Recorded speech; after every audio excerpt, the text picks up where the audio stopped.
The reason so many of us never step into our power isn't because we are weak. It is because we have been mistaken invisibility for safety. We say we want to be free, but what we really want is to be free without being seen. We want to rise without being watched, to grow without being misunderstood. But that is not how transformation works. When you begin to shine, people will look. When you begin to speak, people will listen. And no, not everyone hear you kindly. So we stay small, we play pretend. We call it humanity, but it is fear. With makeup on, you think you are protecting yourself by staying quiet, but what you are really protecting is your disguise. We hide behind the idea that peace means stay silent. We want to say, I don't want to cause trouble, with what really mean is, I'm terrified of what will happen if I show them who I really am. We keep people comfortable, so they didn't leave us. We abandon our truth, so they can call us kind. We erase our edges, so they will find us lovely. But what you're forgetting is that peace built on performance will always crumble. Safety that depends on hiding isn't safety. It is cage. At some point, you have to stop calling fear boundaries. You have to decide, do I want to be liked or do I want to be free? Do not forget, everyone has a version of you in their head. And the truth part is, none of them are you. You exist fragments inside of other people's stories. As the hero, as the villain, as the mystery, as the fall.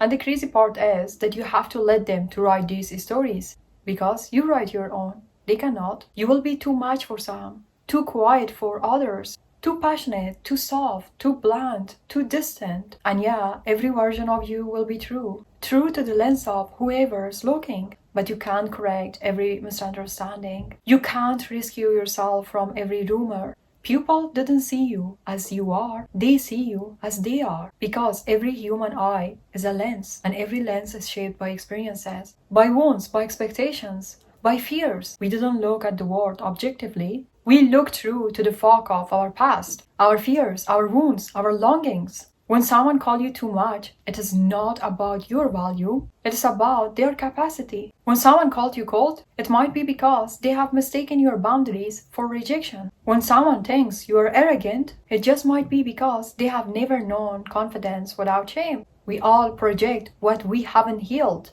We assign meaning based on what feels familiar, even if that familiarity comes from pain. So, most people aren't really seeing you. They are meeting themselves in the mirror of your presence. They are reacting not to who you are, but to who you reminded them. And that is why it is dangerous to build your identity on other people's perceptions. Because the reflection of you isn't true, it's a translation. You didn't exist in their story to be understood. You exist to be real. Let them interpret. Let them project. Let them misunderstand. Because your peace begins the moment you stop trying to be seen through someone else's cloudy glasses and start choosing yourself with clarity. So release the need of to be fully understood.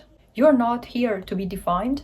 You're here to be felt. Every hesitation you feel is a shadow of an old wound whispering, stay small. Fear pretend to be wisdom. It tells you that you are not ready, that it is not the right time, that you should wait until you are better, until you're strong, until you are healed. But the truth is, you will never feel ready. Readiness isn't a sign, it is a decision. You aren't afraid of failure. You are afraid of being seen trying. You're afraid of being visible in your becoming. The messy middle, where you're still learning who you are. But healing doesn't happen in hiding. It happens in motion, in exposure, in truth. You didn't conquer fear by waiting for it to leave. You walk with it until it gets tired of following you. I know we have been raised to believe that goodness is the truth. Be good, be polite, be small. But goodness, as it is often taught, is just control wrapped in mortality. It is invisible lash that keeps you tame. We think we are being virtuous, when really we are compliant. We are obeying expectations that was never ours to begin with. You're not here to be agreeable. You're here to be authentic.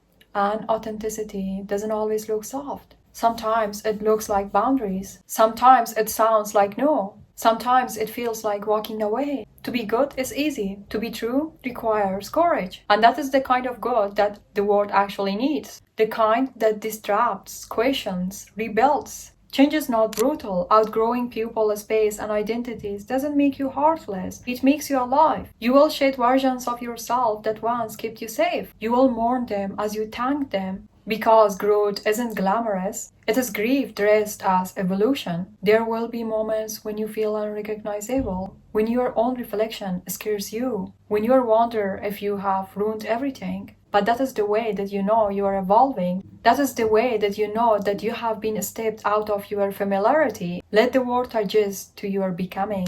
You don't have to explain why you no longer fit into the places that used to hold you.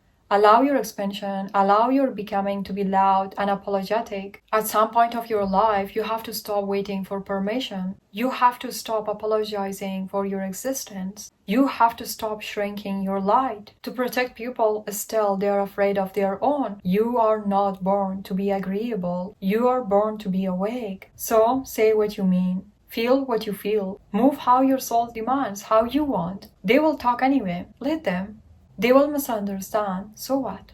Because the moment you stop hiding, at that moment you stop needing validation. The moment you step into your full expression, you stop begging for acceptance. You're not here to be everyone's peace. You're here to be your own revolution. Take up a space, let your complexity to be seen. Let your truth echoes through rooms that never held it before. Because the world doesn't need another perfect person. It needs a real one. It needs you. And you need to know this. People only judge you when you are doing something worth noticing. No one throws stones at what is not shining. No one criticizes silence. They only speak when something in you wakes something in them. Judgment is rarely about them. It is about recognition. You remind them of their own unleashed potential, their own muted voice. So when they talk about you, when they twist your name, when they whisper and assume, understand this. You have become visible. You have stepped out of the script. People wouldn't gossip about ghosts. Because movement threatens those who stay still. You matter too much to them that they have to talk about you. If they talk about themselves,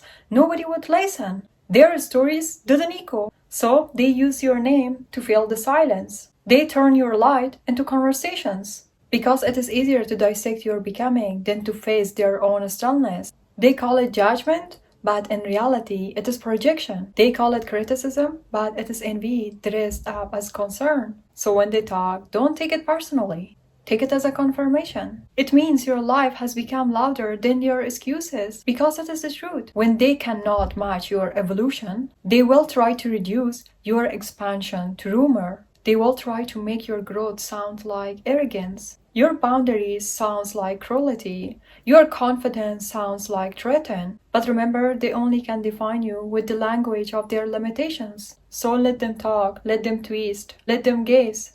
While they explain you to others, you will be too busy becoming the version of yourself that they could never imagine. Because the moment they start talking, it is the moment that you know that you are doing something extraordinary. So be proud of yourself. When people talk about you, it means you are doing something worth noticing. If you want to know how to stop caring what others think about you, do not forget to watch this video. I wish you all the best. I'll see you in the next video, and until next video, bye bye.